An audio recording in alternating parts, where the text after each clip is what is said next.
नहीं, बिल्कुल किरीट सोमैया जैसे लोगों ने तो करना नहीं चाहिए पहले। अगर किरीट सोमैया का हमने इतिहास, उसका अगर हिस्ट्री खंगाली तो वो बहुत बुरा होगा। वो सब व्यक्तिगत में नहीं जाता, वो उसकी उसका काम है। बट जहां तक मेरे स्टेटमेंट का सवाल है, ये मेरा स्टेटमेंट नहीं है, ये महाराष्ट्र के 13 करोड़ जनता का है।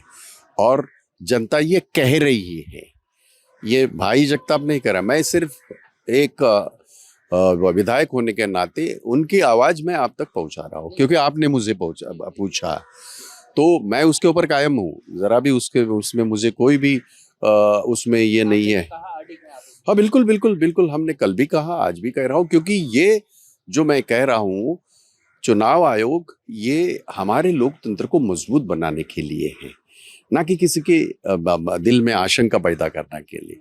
और ये मैं रिजल्ट के बाद जनता कह रही है, मैं कह रहा हूँ। रिजल्ट के पहले किसी इसको वोटर को गुमराह करने के लिए मैं नहीं कह रहा हूँ।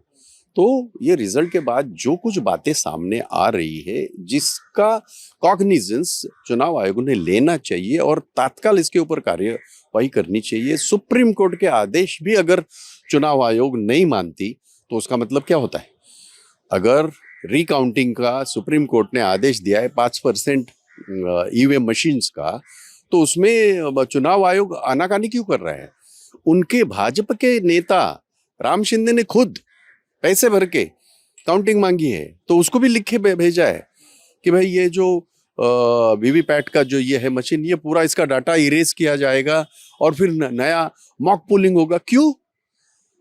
डाउट तो इसमें है ना, तो आप उसको इरेज क्यों करोगे?